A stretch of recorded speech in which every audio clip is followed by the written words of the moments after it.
In question 1, we're going to solve these 6 equations by using the graph of y is equal to f of x. So before we solve the equations, I see there's 4 points that are listed. I'm going to write them over here in function notation, like this one. At negative 6 for x, we get 6 back for y. In function notation, that is f of negative 6 is equal to positive 6. For this point, that's the point 0, 0. That means you're putting 0 into the function and it gives you 0 back for y. And for these points here and here, for negative 1 for x, you get 1 for y. At 4 for x, you also get 1 for y, which is why I'll group those two together. So that is, if you put negative 1 into the function, you get 1 back. Also, if you put 4 into the function, you get 1 back as well. Okay, so using all of this, let's look at our very first equation. F of x minus 1 is equal to 0. The difference here is that we've changed the x value. We've made an adjustment by subtracting 1. So for part A, to solve f of x minus 1 is equal to 0, this number here is a y value, so it means we're talking about this point, which is over here. F of 0 is equal to 0. Our goal is to make x minus 1 equal 0. So I'll write that below there. I would like the thing inside the function to equal 0. And clearly the number that works is going to be x is equal to positive 1. So if you put 1 into this function, you get 1 minus 1. That makes this whole thing equal 0. And I know that f of 0 is equal to 0. So this is my solution. Let's compare that to part B. Very similar looking equation, but this is f of x. It's plus 1 is equal to 0. So again, since this is y is equal to 0, it means we're talking about this point written over here. So I want the thing inside the function to equal 0. So let's see. I want x plus 1 to equal 0. Again, very simple equation. I know that x equals negative 1 would be the solution. To check this, if you put negative 1 here, negative 1 plus 1 is 0, giving us f of 0 is equal to 0. Before moving on to part C, I want to look at this note that I put at the bottom of the page. Adjusting the x values of a function will result in the opposite effect in your answer. So it was x equals 0 that gave us y equals 0 back, which I listed in this point. If you look at part A, x minus 1, this minus 1 might make you think that you would subtract 1 from the x value, when in fact, the answer was positive 1. It went in this direction, and this is what I mean in this note. If you're changing the x value, minus 1 does not mean go left. It actually means you go right. You actually add 1 to get to your answer. If you compare that to part B, same idea. X equals 0 was our starting point, and this puts a plus 1. It might make you think, oh, I go 1 in this direction, but we don't. We actually go 1 in the opposite direction, making our answer negative 1. Anytime you adjust an x value, it'll give you the opposite effect in your answer. So let's use that idea in part C. All right, so for part C, f of x minus 2 is equal to 6. Here, we are referring to this point, which I listed over here. Okay, so I'm dealing with negative 6 as my x value. Let's just simply apply this note. Okay, if I'm at x equals negative 6, you might think that subtracting 2 takes you in this direction, but actually, it's going to add 2 to get my correct answer, which means if I start negative 6, it should be that negative 4 is the solution. So I'm going to write that down. I think the answer is x is equal to negative 4. To see why, let's plug this in and check. I'll go to my equation. I'm going to put negative 4 in place of x and ask myself, is this true? And it is. The reason is it's negative 4 and you're subtracting 2, and that gives us f of negative 6, which we know is equal to 6. So it's kind of a nice shortcut here. Minus 2 actually meant add 2 to get my correct answer. Let's try that for part D. All right, so for D, this is f of x plus 2 is equal to 6. Again, similar, here I am adding 2 to the x instead of subtracting it. I'm still using this point, which refers here to negative 6. All right, now I'm not actually going to add 2 to get my answer. I'm actually going to subtract 2. So the answer looks like it's going to be negative 8. Is this correct? I'm going to plug in and find out. All right, so I take my function, I'm putting negative 8 in place of x, and then I'm adding 2. Negative 8 plus 2 is in fact negative 6, and f of negative 6 is definitely equal to 6. So again, this worked out great. I knew I was referring to this x value. I saw that it was plus 2, so I actually went in the opposite direction. So every question up to here was just adding or subtracting, and in E and F, I see there's multiplication. So let's see what happens here. For part E, that's f of 2x is equal to 1. Since it's 1, we're talking about actually 2 locations, this spot and this spot. The x values are currently at 4 and negative 1. Let's focus on this one first. I see that this is multiplication by 2. If this note is true, it means I'm going to divide by 2 to get my answer. Let's see if this works. All right, so currently it's at 4. This multiplying by 2 means I should actually cut my answer in half, meaning x equals 2 should be the correct answer to this equation. Let's plug in and see if that worked. All right, f of, there's a 2, and now I'm putting 2 in place of that x. 2 times 2 is 4, and f of 4 is equal to 1. So was this true? And the answer is yes. But there's another point. There are 2 solutions to this equation. So here is the other one. Currently the x value is at negative 1. I see there's multiplication by 2, so I actually want to divide this by 2. And negative 1 divided by 2 is negative 1/2, or you could use a decimal, negative 0.5. I think that's the other solution, negative 0.5. I'm just going to plug that in again to see if this is in fact true. So I take my function, and where I see the negative 0.5, or the x, I put negative 0.5. Is that equal to 1? Is this true? Well, 2 times negative 0.5 is negative 1, and f of negative 1 is 1. So all I was doing here is, these were the 2 places where my graph was equal to 1. I saw multiplication by 2 in this new equation, so I actually divided those 2 x values by 2. And lastly, part F, I guess I'll put that up here. This is f of 0.5x is equal to 1. So multiplying by 0.5, to get the answer for this, we're using the same 2 points, but I'm going to divide by 0.5 for these 2 numbers. So here are my answers.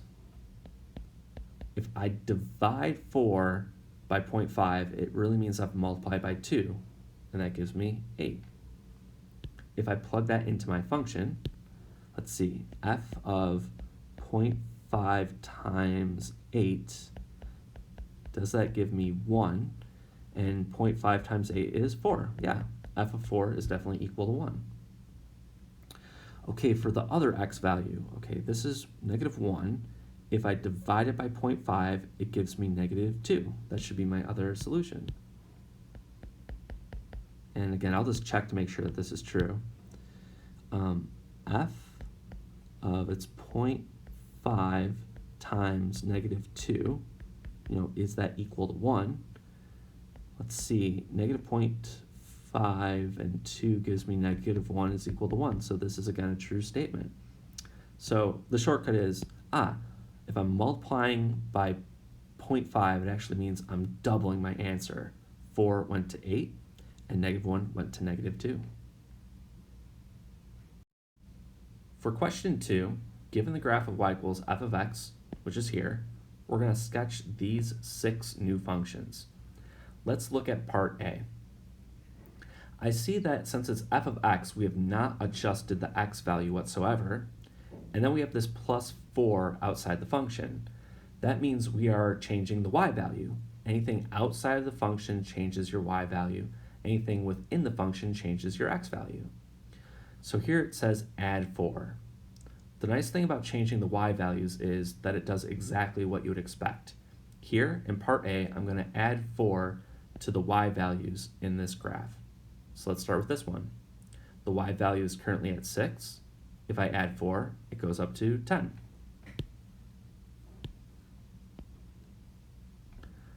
For this point here, at 0, 0, if I add 4, it goes up to 0, 4. And lastly, this point is at y equals 1. It goes up to y is equal to 5. The whole graph moves up 4 places, so I'm just going to sketch in the final thing around it. So that's part A. I'll actually note that this just meant go up 4 places, so it's kind of simple. Adding goes up, and subtracting is going to move us down. So that's exactly what happens in part B. So for part B, I'm seeing minus 5, and I'm guessing that means go down 5 places. For this point, I have to go back to the original graph. Again, the y value was 6. If you subtract 5, it goes down to y is equal to 1. Okay, this point is at y equals 0, so it goes down to y equals negative 5. And for this last point, okay, it's at y equals 1, so it's going to go down to y equals negative 4. In fact, the whole graph does this. The whole graph is moving down 5 places, meaning the shape of the graph is going to resemble what you start with. It's just going to be in a different location. So for changing my y's, adding meant go up, and subtracting meant go down. But now this takes us to part C. If I look at this equation, there's nothing outside of the function. That means you're not changing the y values. You are for sure changing the x values because within the function it's x plus 7. But here's where we have to be careful. I know that plus 7 does not mean go right 7 places. It's going to be the opposite effect, and actually it's going to go left 7 places. Once we know this is the case, you can go back to your original graph and say, okay, if I subtract 7 from the x value, let's see, 1, 2, 3, 4, 5, 6, 7. We're located right here at x is equal to negative 13.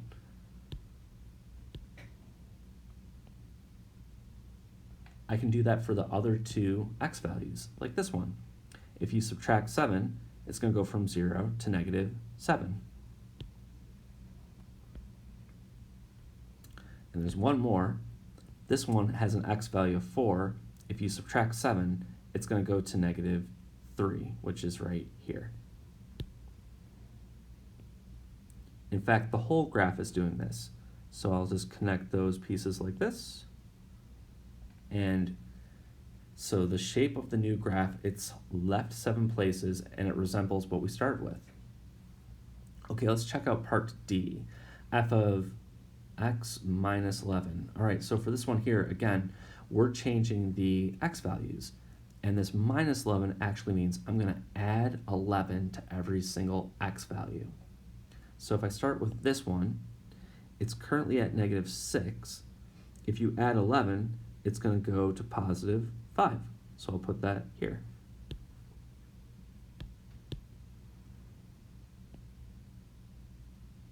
If I have this x value and add 11, it's going to go from 0 to 11.